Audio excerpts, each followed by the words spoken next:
Welcome to your favourite YouTube channel Amit Sharma SPSR। और आज हमारे चैप्टर 7 की सेकंड एक्सरसाइज की स्टार्टिंग है। और इस एक्सरसाइज की जो रिलेटेड मैंने कॉन्सेप्ट यूज करेंगे अब वो लास्ट वीडियो में मैंने दे दिया था कि इसमें हम एक तो थ्योरम 7.2 का इस्तेमाल करेंगे। और थ्योरम 7.2 के अकॉर्डिंग अगर एक आइसोसेलेस ट्रायंगल है जिसमें कि मान लो दो साइड कोई भी इक्वल है, जैसे सपोज AB इक्वल AC है, तो इससे हमें जो रिजल्ट मिलेगा वो ये मिलेगा कि AB के जो अपोजिट एंगल होगा एंगल C इक्वल होगा AC के जो अपोजिट एंगल होगा एंगल B के। ये वाली थ्योरम हमें इस एक्सरसाइज में यूज करनी है। और साथ में एक हमें थ्योरम 7.3 भी यूज करनी है कि अगर कोई भी ट्रायंगल है जिसकी दो एंगल्स आपस में इक्वल है, जैसे मैं ले लूं एंगल A और एंगल C, अगर ये दोनों एंगल इक्वल है, if angle A equal angle C, तो ये इसका कन्वर्स है कि अगर ये एंगल इक्वल है तो इनके अपोजिट जो साइड होगी, A के अपोजिट साइड बैठेगी BC, यानी जिस साइड में A पॉइंट ना हो, और C के अपोजिट जो साइड बैठेगी वो बैठेगी AB, यानी जिसमें C पॉइंट ना हो। ऐसी साइड जिसमें C वर्टेक्स यूज ना हो रहा हो, C पॉइंट, वो अपोजिट मानी जाएगी। तो ये दोनों प्रॉपर्टीज, दोनों थ्योरम अब हम इस एक्सरसाइज में यूज करेंगे। बाकी कॉन्ग्रुएंसी के जो रूल्स है वो पहले वाले दोनों यूज होंगे, SAS और ASA, जिसको हम AAS भी यूज कर सकते हैं। तो ये जो एक्सरसाइज है इसमें 8 क्वेश्चन है और इसको मैंने दो पार्ट में डिवाइड किया है 50-50। तो आज मैं 4 क्वेश्चन डिस्कस करूंगा स्टार्टिंग के। सबसे पहले हम क्वेश्चन नंबर 1 लेते हैं, मैं पढ़ के सुना देता हूं। तो ये जो क्वेश्चन नंबर 1 है इसमें दिया है एक आइसोसेलेस ट्रायंगल है ABC और जिसमें AB इक्वल AC है। Bisectors of angle B at C meet at O, और फिर उसके बाद A से O को ज्वाइन कराया है और हमें प्रूव करना है OB इक्वल OC और AO is the bisector of angle A। तो फिगर में बना देता हूं, एक आइसोसेलेस ट्रायंगल बना देता हूं ABC, जिसमें कि मेरे को B, ये A ले लिया मैंने, ये B और ये C, तो इस एंगल का एक बाइसेक्टर ड्रॉ करना पड़ेगा। और ऐसे ही ये जो एंगल C है इसका एक बाइसेक्टर ड्रॉ करना होगा, और दोनों बाइसेक्टर एक दूसरे को जहां मिलेंगे उस पॉइंट को हम O डाल देंगे और इस O से हम A को ज्वाइन करा देंगे। ये हमारी फिगर कंप्लीट हो गई। फिगर हमें खुद बनानी पड़ेगी क्योंकि क्वेश्चन में फिगर नहीं दी हुई है। और अब हमें क्या प्रूव करना है, तो एक तो हमें प्रूव करना है OB इक्वल OC, और एक हमें इस AO को, इस एंगल का बाइसेक्टर प्रूव करना है। यानी कि ये मैं मार्क कर दूं एंगल 1 और इसे मैं मार्क कर दूं एंगल 2। तो हमें एंगल 1 और 2 को इक्वल दिखाना है, इससे AO इसका बाइसेक्टर प्रूव हो जाएगा एंगल A का। तो गिवन में हमारे पास जो काम की चीज है वो दो है। एक तो हमें AB इक्वल AC दिया है, पहला चीज, और दूसरा जो हमें दिया है वो दिया है कि BO बाइसेक्ट एंगल B, यानी कि मैं इसको ABC लिख सकता हूं, और साथ में CO बाइसेक्ट एंगल C दिया है, इसे मैं AC भी लिख सकता हूं। तो कुल मिला के ये दोनों बाइसेक्टर दिए और हमें शो करना है, दो पार्ट शो करने।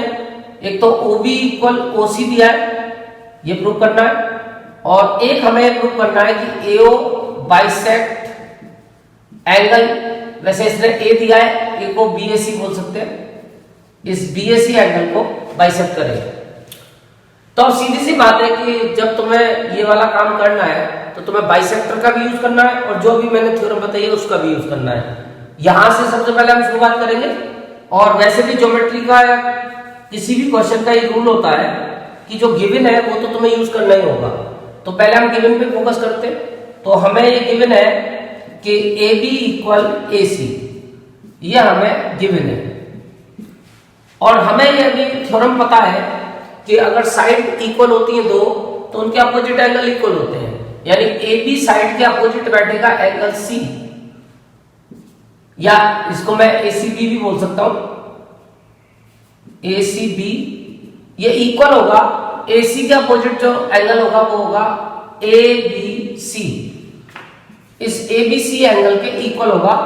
और ये जो प्रॉपर्टी है इसको मैं लिख सकता हूं angles opposite to equal sides, equal sides के अपोजिट एंगल्स इक्वल होते हैं। और ये हमें यूक्लिड ने सिखा दिया है कि अगर दो चीजें इक्वल है तो उनके हाफ्स भी इक्वल होते हैं। तो half of ACB equal half of ABC, ये हमारी एक इक्वेशन बन गई। अब हम इसके बाद जो दूसरी चीज हमें गिवन में उसका यूज करेंगे। तो हमें सीधा सा गिवन है कि OB बाइसेक्ट करता है एंगल ABC को, और बाइसेक्टर से हमें जो रिजल्ट्स मिलते हैं वो तीन रिजल्ट मिलते हैं। पहला रिजल्ट कि ये दोनों पार्ट्स इक्वल होते हैं, यानी कि ये वाला एंगल और ये वाला एंगल आपस में इक्वल होंगे। और दूसरा रिजल्ट कि जो पार्ट होता है वो होल का हाफ होता है, कि अगर ये एंगल पूरा 60 डिग्री का है तो ये दोनों एंगल 30-30 के होंगे, और 30-60 का आधा होता है। तो इसका मतलब तुम यहां से ये रिजल्ट ले सकते हो कि ये जो पार्ट होंगे वो होल के हाफ होंगे, यानी कि ये जो पार्ट होगा OBC ये इस पूरे एंगल का हाफ होगा। तो इससे हमारा काम चल जाएगा। तो angle OBC equal half angle ABC, ये हमने एक रिजल्ट इससे लिया बाइसेक्टर से। ऑल्सो ऐसे ही हमें जो दिया हुआ है दूसरा पार्ट, उसमें हमें मिला हुआ है कि जो ये है OC, ये बाइसेक्ट कर रहा है एंगल ACB को। तो यहां पे भी हम ये रिजल्ट लेंगे कि ये जो पार्ट होगा इसका, ये वाला पार्ट, नीचे वाला पार्ट, ये इस होल का पूरे एंगल का हाफ हो जाएगा, यानी angle OCB equal half angle ACB। ये बनी थर्ड इक्वेशन। अब जब तुम इन तीनों इक्वेशंस को यूज करोगे from first, second and third, तो तुम देखोगे कि हाफ ACB और हाफ ABC इक्वल है, ये दोनों आपस में इक्वल है। तो things which are equal to same thing, भाई ये दोनों आपस में इक्वल है, यानी इसकी वैल्यू x है तो इसकी भी x है, तो ये भी x के इक्वल है और ये भी x के इक्वल है। तो इसका मतलब OBC और OCB की वैल्यू आपस में इक्वल हो जाएगी। और अब हमारा काम हो गया, क्योंकि हमने इन दोनों पार्ट्स को इक्वल दिखा दिया। और इसको तुम जनरल वे में सोचो तो बड़ा इजी है सोचना, कि तुम कह रहे थे कि ये जो एंगल है पूरा इस पूरे एंगल के इक्वल है, तो इसका हाफ पार्ट भी तो आपस में इक्वल होगा। भाई पूरा एंगल 60 का है तो ये भी 60 का है, और 60 का हाफ 30 होता है, और इधर भी 60 का हाफ 30 होता है, तो ये दोनों पार्ट इक्वल हुए। और जब ये दोनों पार्ट्स इक्वल हो गए तो ये जो कन्वर्स था इसका, कि ये ट्राइंगल है और इस ट्राइंगल में ये एंगल इस एंगल के इक्वल है, तो इसके अपोजिट साइड इसके अपोजिट साइड के इक्वल होगी, यानी कि एंगल OBC की अपोजिट साइड तो OC बैठेगी और OCB की अपोजिट साइड OB बैठेगी। और ये थ्योरम है 7.3। तो ये थ्योरम बनती है इसकी उल्टी, ये इसका रिवर्स यहां पे लिखेंगे, side opposite to equal angles are equal, sides opposite to equal angles. ये थी angle opposite to equal sides, और ये है side opposite to equal angles. तो इस तरह से तुम्हारा फर्स्ट पार्ट हो गया। अभी तुम्हें इसको इसके इक्वल और दिखाना है। तो इसको इक्वल दिखाने के वैसे कई तरीके हैं, और क्योंकि कॉन्ग्रुएंसी तुम 7th क्लास में पढ़ चुके हो, तो अभी जो दो रूल हमने नहीं बताए वो रूल भी तुम्हें पता है कि कॉन्ग्रुएंसी के 4 रूल होते हैं। तो 2 तो हम डिस्कस कर चुके हैं, लेकिन अभी 2 रूल बाकी बचे हैं। तो अगर तुम उन्हीं दोनों रूल को यूज करोगे तो थोड़ा सा कॉम्प्लिकेशन आएगा। उसकी बजाय अब जब तुम इसको इक्वल दिखा चुके हो तो एक बहुत इजी तरीका है तुम्हारे पास, लेकिन इसमें तुम्हें रूल आगे वाली एक्सरसाइज में जो हम बताएंगे 7.3 में, वो दोनों में से एक रूल यूज करना होगा। बाकी उससे एग्जाम में कोई फर्क नहीं पड़ेगा, क्योंकि एग्जाम में तो चैप्टर पढ़ाने के बाद पूछा जाएगा ना, और चैप्टर पढ़ने का मतलब है कि तुम्हें 3-4 रूल बता दिए उन्होंने, तो वहां तो कोई फाउंडेशन ही नहीं है तुम्हारे पास। तो वहां तुम इसको इस तरीके से करोगे तो बहुत इजी रहेगा। तो इसका जो सेकंड पार्ट है वो तुम अगले वाले रूल से करो, जिसको तुम 7th में पढ़ चुके हो, और जो चीज 7th में पढ़ी है वो तुम्हारे लिए नई नहीं है, उसको तुम यूज कर सकते हो। तो अब तुम बहुत इजी तरीके से इस वाले ट्रायंगल को, जो ये वाला ट्रायंगल है, ये वाला ट्रायंगल, इस वाले ट्रायंगल के कॉन्ग्रुएंट कर सकते हो ट्रायंगल एबीओ को और ट्रायंगल एसीओ को। अब ये 2 मिनट का काम है और तुम बहुत इजीली कह सकते हो, क्योंकि AB इक्वल AC तुम्हें गिवन थी और OB इक्वल OC तुमने अभी शो कर दी और AO इक्वल AO तुम्हें पता है। तो ये 2 सेकंड में ही कॉन्ग्रुएंट हो गए, तुम्हें कोई टेंशन लेने की जरूरत नहीं है। तो इन ट्रायंगल्स को तुम आसानी से कॉन्ग्रुएंट कर दोगे।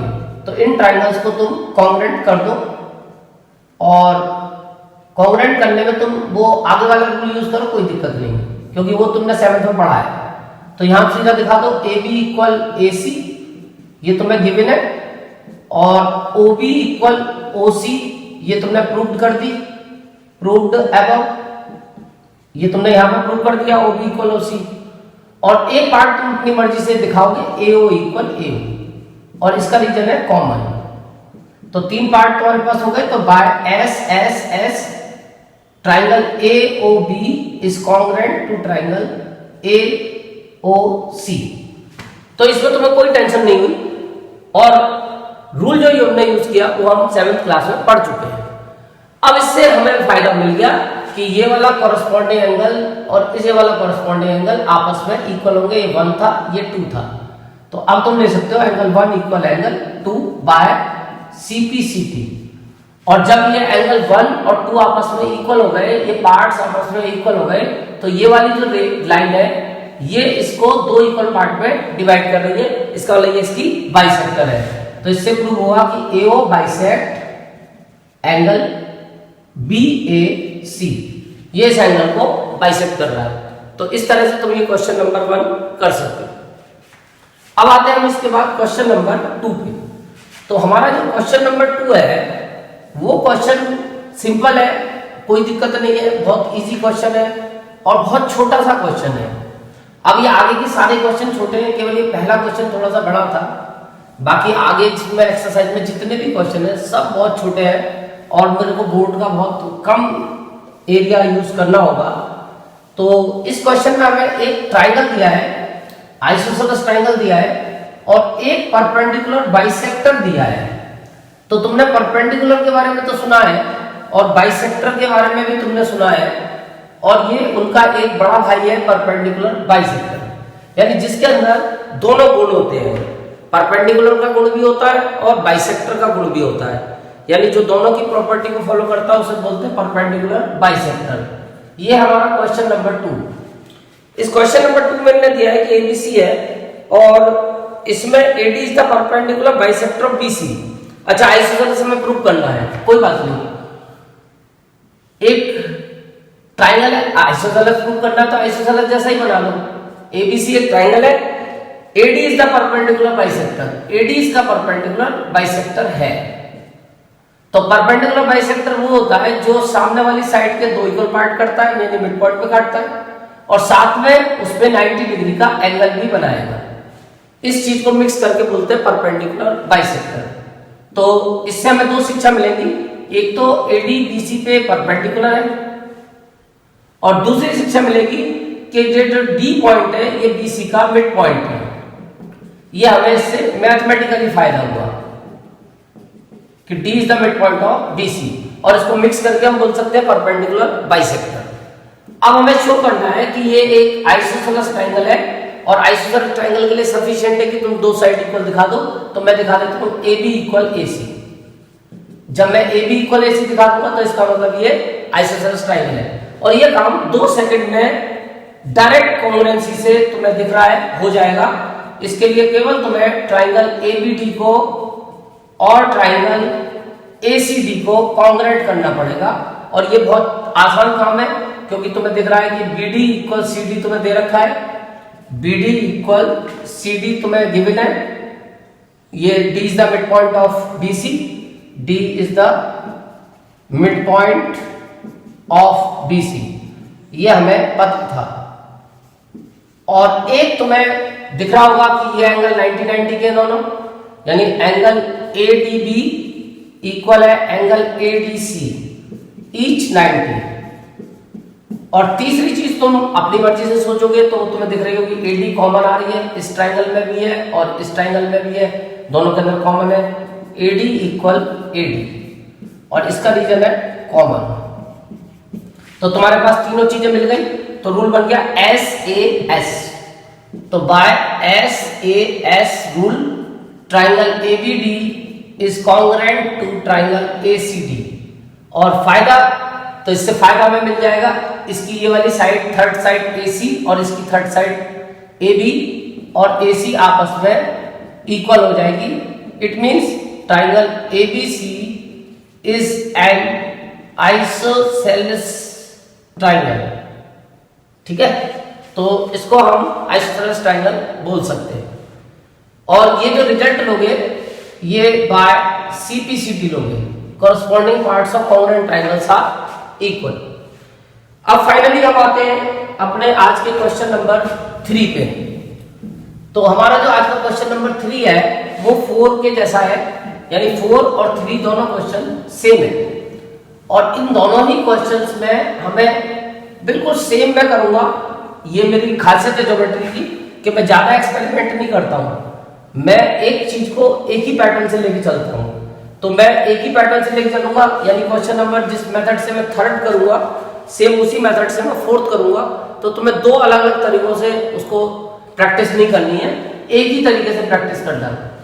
और क्वेश्चन नंबर 3 में ये एक दूसरे के कन्वर्स है। ये क्वेश्चन हमें ABC एक आइसोसेलेस ट्राइंगल दिया है, ABC एक आइसोसेलेस ट्राइंगल है। तो फिर से वही वाली प्रॉपर्टी कि दो साइड इक्वल होंगी और इनके अपोजिट एंगल्स भी इक्वल होंगे, जिसमें एल्टीट्यूड्स ड्रॉ करें हमने। एक तो B से एल्टीट्यूड ड्रॉ किया है और इसका नाम है BE, और एक हमने C से एल्टीट्यूड ड्रॉ किया है, इसके ऊपर एल्टीट्यूड का मतलब परपेंडिकुलर डिस्टेंस CF। ये हमने दो एल्टीट्यूड ड्रॉ किए हैं और हमें शो करना है कि दीज एल्टीट्यूड्स आर इक्वल, यानी दोनों एल्टीट्यूड्स आपस में इक्वल है। तो गिवन में हमारे पास काम की चीज है कि AB इक्वल AC है। आइसोसेलेस ट्राइंगल से ये फायदा हुआ हमें कि दो साइड इक्वल है, और वैसे वो दी हुई है दो साइड। और एक हमें ये एल्टीट्यूड्स दिए हुए हैं, यानी BE परपेंडिकुलर टू AC और एक दिया है CF परपेंडिकुलर टू AB। अब इस क्वेश्चन को भी हम कई तरीके से कर देते हैं, क्योंकि हमें शो करना है कि एल्टीट्यूड्स इक्वल है, यानी BE और CF को हमें इक्वल दिखाना है। तो इसके भी हमारे पास कई तरीके हैं, पर मैं तुम्हें एक बहुत ही आसान तरीका बता रहा हूं और ये दोनों ही क्वेश्चन उसी तरीके से हो जाएंगे। बहुत इजी वे है। तो तुम्हें कुछ नहीं है, बस केवल तुम्हें ये वाला ट्राइंगल के साथ ये वाले ट्राइंगल के साथ ये वाले ट्राइंगल को कंसीडर करना है और देखने में तुम्हें एक जैसे लग रहे हैं। वैसे इसमें और भी कॉन्ग्रुएंट ट्राइंगल्स के पेयर तुम्हें दिख रहे होंगे, जैसे ये वाला ट्राइंगल BFC और ये वाला ट्राइंगल BEC, ये भी तुम्हें कॉन्ग्रुएंट लग रहे होंगे। तो ये भी हो सकते हैं, तो बहुत से लोग इससे भी करते हैं, बट मैं इससे करता हूं, दोनों क्वेश्चन इसी से आ जाएंगे। तो ABE एक ट्राइंगल हमने लिया ABE, ये वाला ट्राइंगल, और एक ट्राइंगल हमने लिया AFC। तो हम इन दोनों ट्राइंगल्स को कॉन्ग्रुएंट करने की कोशिश करेंगे। तो तुम्हें दिख रहा होगा AB इक्वल AC हमें गिवन में दी हुई है, और ये एल्टीट्यूड्स है, यानी ये एंगल हमें 90-90 के मिले, ये एंगल AEB और एंगल AFC 90-90 के। तो दो पार्ट तो हमें क्लियर दिख गए। अब केवल हमें थर्ड पार्ट पे अप्रोच करनी है। तो थर्ड पार्ट में दिख रहा होगा एंगल A। ये जो एंगल A है, इसको अगर तुम ध्यान से देखते हो, ये एंगल A देखो इस ट्राइंगल का भी पार्ट है और ये एंगल इस ट्राइंगल का भी पार्ट है। तो अगर इसकी वैल्यू x है तो इस ट्राइंगल में भी इसकी वैल्यू x रहेगी और इस ट्राइंगल में भी इसकी वैल्यू x रहेगी, यानी कि दोनों ट्राइंगल में इसकी वैल्यू सेम मानी जाएगी। तो आसानी से ये कॉन्ग्रुएंट हो गए। तो अब हम इनको इसी तरीके से कॉन्ग्रुएंट करेंगे। ट्राइंगल ABE को लेंगे ट्राइंगल ACF के साथ, और इसमें सीधा सा हमारा तरकीब रहेगी कि हम सबसे पहले एंगल AEB को इक्वल दिखा देंगे एंगल AFC के, AFC और रीजन है इसका ईच 90 डिग्री। उसके बाद फिर हम दिखाएंगे एक एंगल A को एंगल A के इक्वल और इसका रीजन रहेगा कॉमन। और इसके बाद हमारा तीसरा पार्ट आएगा AB equal AC। AB equal AC ये है हमारा गिवन। तो ये रूल बना AAS बाय AAS।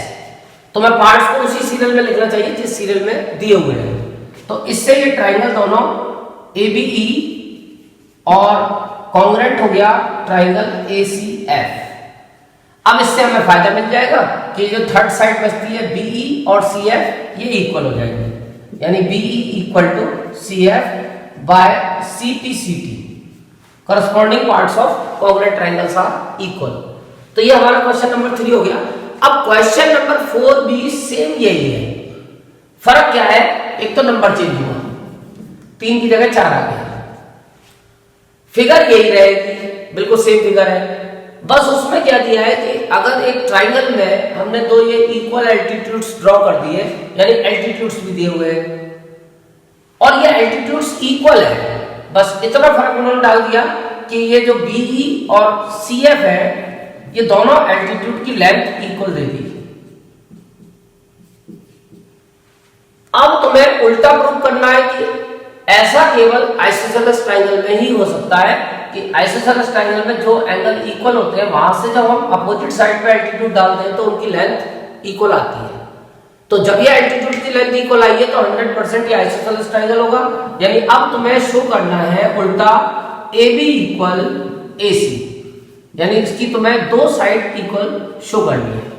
वैसे उन्होंने एक ट्राइंगल को कॉन्ग्रुएंट भी प्रूव करवाया है और ट्राइंगल जो उन्होंने कॉन्ग्रुएंट प्रूव करवाया वो करवाया ABE, यानी कि यही सेम वाला गेम चल रहा है ABE और ACF। तो हम इन्हीं से कॉन्ग्रुएंट करके इसको प्रूव करेंगे, तो इसमें कोई दिक्कत नहीं है। अब इसको बस ये है कि कॉन्ग्रुएंट प्रूव करने में ट्राइंगल तो यही लेने हैं, बट अब तुम देख रहे हो कि तुम्हारे पास ये वाली साइड इक्वल है इसके, तो अब तुम्हें थोड़ा चेंज करना पड़ेगा पार्ट्स में, क्योंकि जो साइड हम इक्वलिटी में यूज करते हैं AS में, उसका वाला जो एंगल है वो बीच में लिखा जाता है और जो थर्ड एंगल होता है बिल्कुल अलग वाला जो इक्वल साइड के साथ नहीं होता है वो पहले लिखा जाता है। तो अब हमें जो एंगल A बराबर एंगल A था ये पहले लेना पड़ेगा, angle A equal angle A, और इसका रीजन मैंने तुम्हें बता दिया था कॉमन। तो ये कॉमन एंगल तुम्हें पहले दिखाना पड़ेगा। अब इसके बाद A के बाद अब आओगे तुम एंगल AEB पे, तो अब तुम यहां पर लोगे angle AEB equal angle AFC, angle AFC, और इसका रीजन वही पुराना ईच 90 डिग्री एल्टीट्यूड्स दे रखे हैं। और इसके बाद अब तुम ये एल्टीट्यूड की लेंथ भी इक्वल दी है, अब दिखा सकते हो BE equal CF, BE equal CF, ये तुम्हें गिवन है कि एल्टीट्यूड्स आर इक्वल। तो रूल वही बनेगा AAS, बस क्या है थोड़ा सा सीरियल बदल गया, पहले हम इधर से उधर चल रहे थे, अब इधर से इधर आएंगे। तो पहले बाहर का एंगल, फिर उसके लगा हुआ एंगल, फिर साइड। अब AAS से कॉन्ग्रुएंट हो गए दोनों। अब रिजल्ट तो तुम वही ले सकते हो कि थर्ड साइड जो बची, क्योंकि हमने ये वाली साइड इसके इक्वल ले सकते हैं और ये वाली साइड इसके इक्वल ले सकते हैं, बट हमें जरूरत केवल इसकी है कि AB इक्वल AC। अब हम यहाँ पे इसको दिखा देंगे AB इक्वल AC और ये रिजल्ट हमें मिलेगा बाय CPCT। इससे दोनों ट्राइंगल, ये दोनों साइड इक्वल होने से ये ट्राइंगल आइसोसेलेस ट्राइंगल बन जाएगा। तो कुल मिला के अब तुम्हें ये 4 क्वेश्चन मैंने बताए, इनको तुम प्रैक्टिस करो और इसके एग्जांपल्स में इससे रिलेटेड क्वेश्चंस है। इसके बाद नेक्स्ट 4 क्वेश्चन की मैं वीडियो नेक्स्ट बनाऊंगा। Thank you.